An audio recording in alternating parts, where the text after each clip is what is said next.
Welcome to the Circular Economy Show, and it's already time for our end of year review.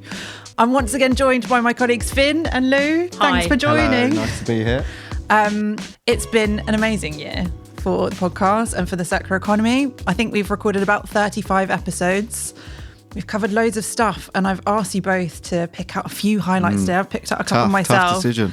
Really hard, right? So I personally cannot believe it was a year ago that we were sat here talking about the same thing. Wow, I think it's moved on a little bit. It's flown.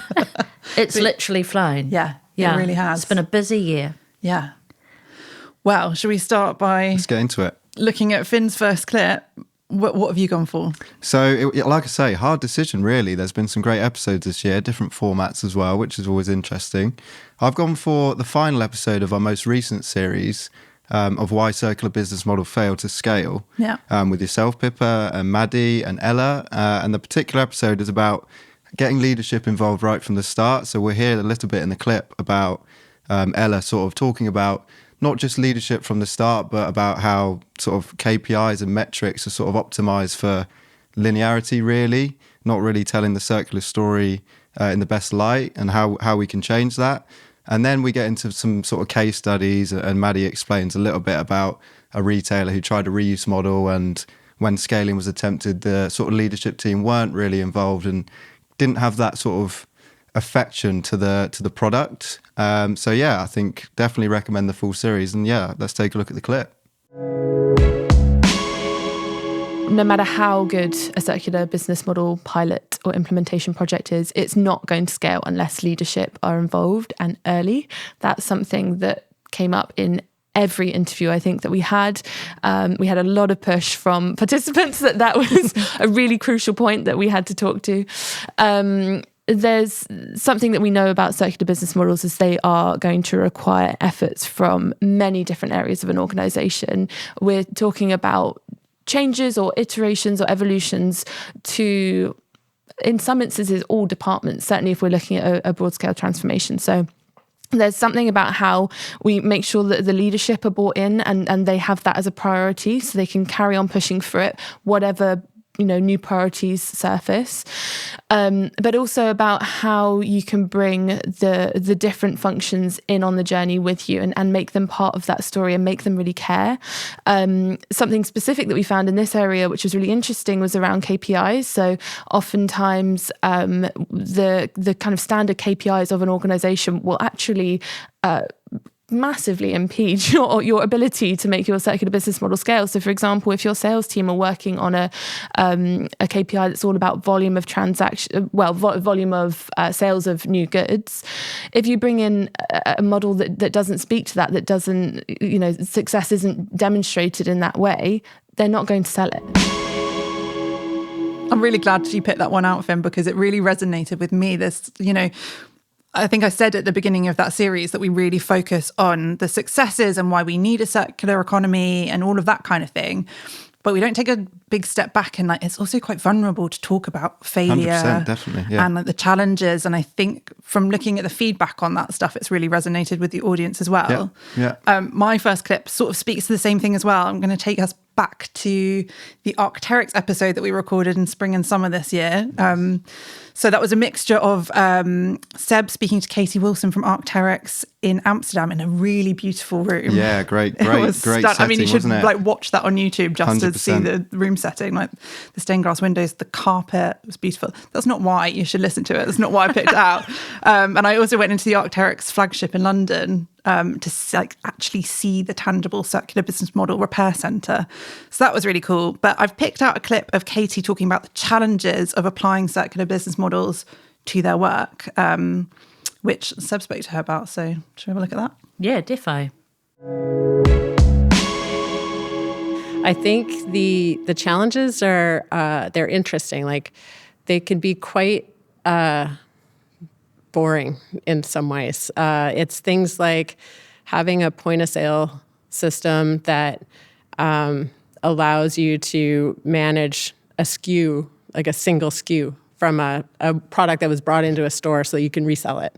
Like that was a blocker for us for a long time.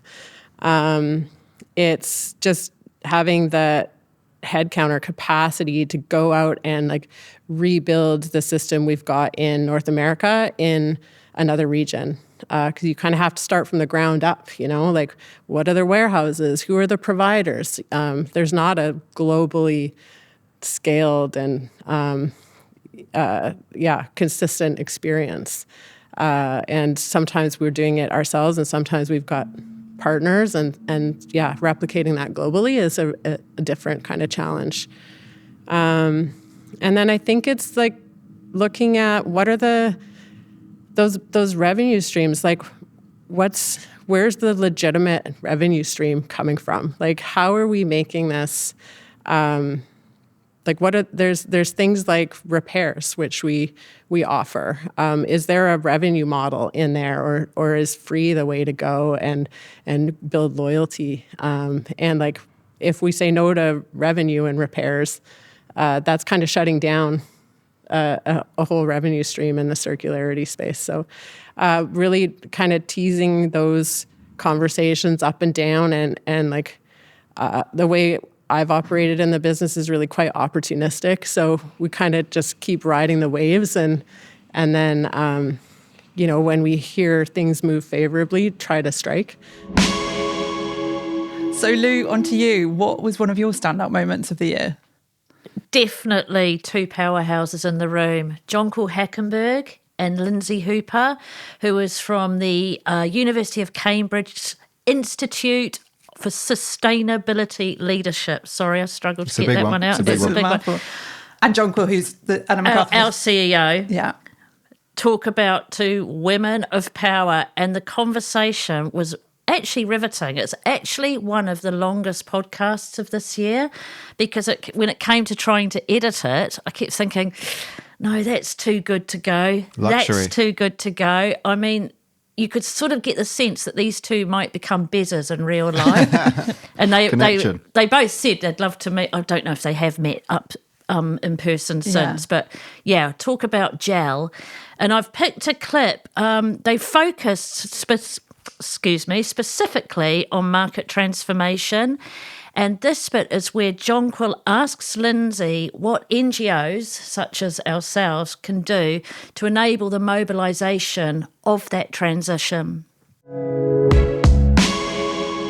So in this repositioning, what role can NGOs like ours play in moving and shifting goalposts around for market transformation, would you say?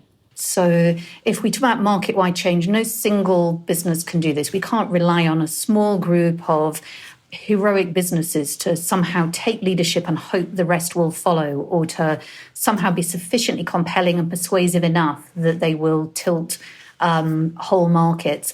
It will require more beyond the usual suspects to engage. So I think building pre-competitive coalitions who've all got a vested interest in change, who can all say, look, this is just good for business, this is good for the economy, it's good for society, and if governments will act, we're ready to invest and innovate for the future. So I think some of that orchestration and that pre-competitive space.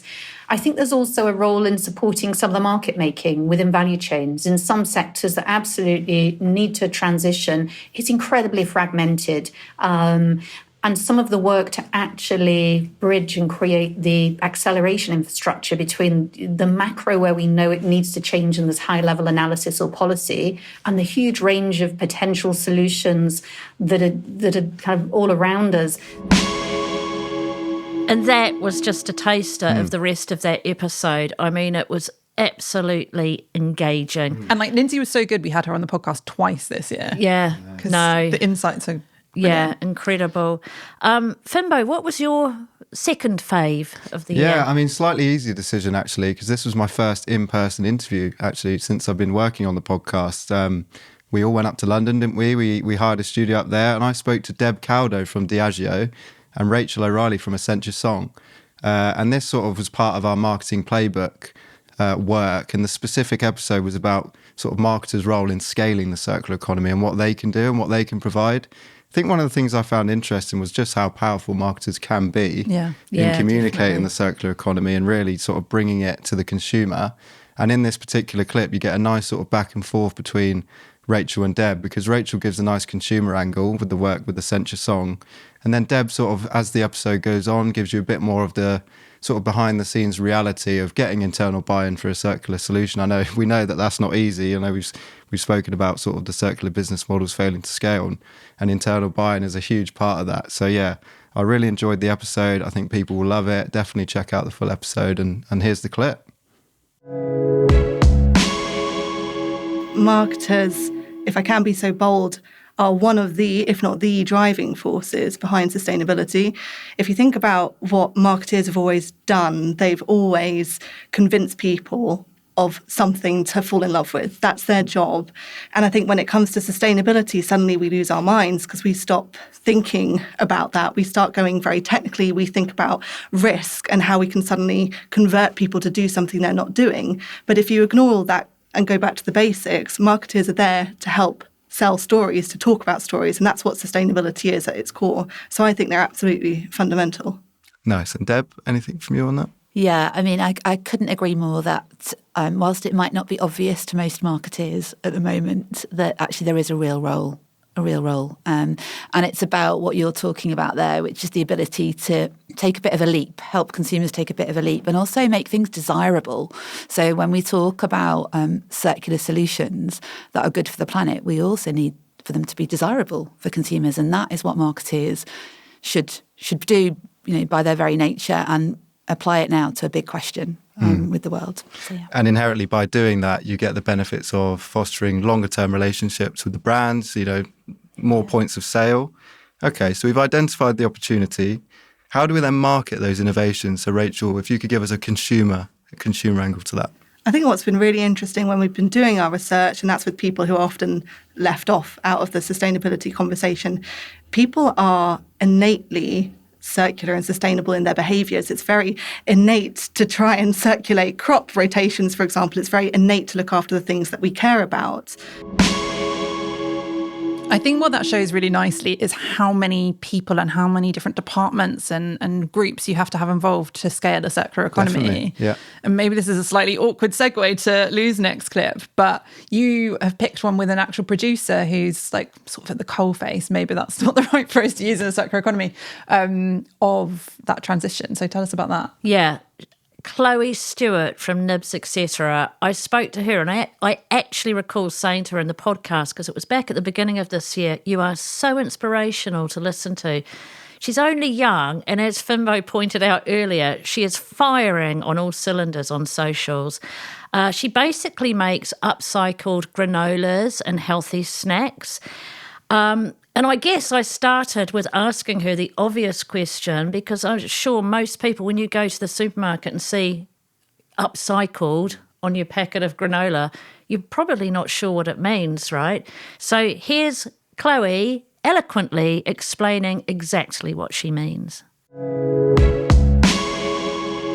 And I guess I want to start with maybe talking about the difference between recycling and upcycling.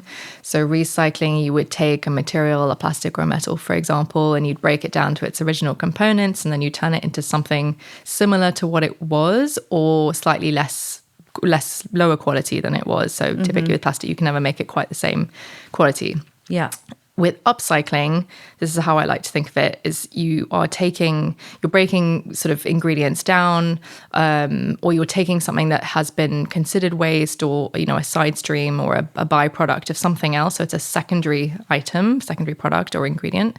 And then you would add things to it. And then that finished product would then become something more than what it was. So you're lifting it up within the system that it's come from. So there you go. And Chloe was actually one of the successful big food redesigners who ended up with her products on the shelves of Waitrose. I did actually go into a Waitrose store, and it was so exciting to see the stuff there, so I bought it and took it home. Nice. Love that. Was it nice? It was tasty. Yeah, good. Yeah. Amazing. That upcycled good. Which it says on the side Can't of the beat box it, as can well. you? A bit of upcycled goods. Yeah. So we're on to the last clip, which is one of mine. It's another one of Seb's interviews, actually, which is with Ke Wang from the World Resources Institute. And I wanted to pick this out because I'd say if there were two words that had really emerged this year from the chats that we've been having in our offices, it's critical minerals. or critical materials, because that seems to be a real. There seems to be a real moment behind it at the moment. Definitely. Well, it's one of our major missions now, isn't it? Yeah, Next year era of implementation. Big time. And I picked out this clip because Kurt talks about the case for recycling copper, and recycling's a bit of a dodgy word in the circular economy, but she goes on to talk about why it's important, and we talk about keeping materials at their highest use, and she just articulates that really well. So I wanted to share that so that people could go back and check out the episode which went out earlier this year. Brilliant. Nice. We are indeed looking to copper recycling. You might ask why. It sounds so old-fashioned. It's because we really think copper is a sweet spot where circularity can demonstrate and deliver short-term benefits for the critical minerals challenge. And why is that? First of all, is because the demand trend is robust, right? Copper, we currently produce and use about 25 million tons a year, and it's forecasted to grow to 40 million tons by 2050, which is a huge growth. And that's because copper is needed by all the clean energy technologies I mentioned, whether it's EV, solar panel, wind turbine, grid, they all need a lot of copper. And it's also needed by other sectors, right? Building environment or electronics. So the demand is robust and it's harder to substitute. That's why both Europe and the US, as well as many other countries, have listed copper as a strategic material because it's important for the economy. And if you guys want to know more about critical minerals, in the next few weeks, I've got a podcast coming up with Wen Yu, who leads our mission here at the Foundation. Really looking forward to that, because I think when this is quite new territory, it's quite useful to have like reinforced information as well. And definitely, and things are changing so quickly that it's useful to hear it again. Yeah, I've had to really read into this to wrap my brain around it. So I'm hoping Wen Yu's going to open up a whole new chapter for us. Yeah, great. I'm really looking forward to that. And Finn, what are you working on at the moment? What's to look forward to from you? Yeah, a bit of a sprint finish, isn't it, for us, Lou? Because we've got another film in the pipeline that we're looking to finish towards the end of the year. And we haven't really discussed it on this episode, but the commercial collaboration work that we produced this year is something that we're really sort of proud of and something we can really relate to. So yeah, we're working really hard on a case study style short film. For those that listen or watch on YouTube, they'll look forward to that in the new year. We're going to really sprint towards finishing that and get it done, and we're looking forward to finishing it for sure. It's been a while in the pipeline, so it'd be really great to get that over the line. And I think also I'm trying to get some more North America episodes out because we have really travelled this year. Definitely. Literally over Zoom, but we've been to, as you mentioned, Finn, we've been to London, we've been to Amsterdam, we also came from New York Climate Week. So we're going to try and get some more North America stories out. Amazing. So I'm currently trying to finalise all of that for some New Year inspiration. Yeah, nice. That's great. Are we going to go more into the global south as well, do you think? I think we will. I think we'll try and get our tentacles into every corner of the earth. That's great. Cool. Yeah. Well, Lou, Finn, thank you for joining me, and thanks for all your work this year and to all the other contributors. And thank you for listening or watching at home. I really hope you've enjoyed the episodes from this year. And if you did, then leave us a comment on Spotify or YouTube, or leave us a review on Apple Podcasts, because it really helps us get the word out. We'll see you soon.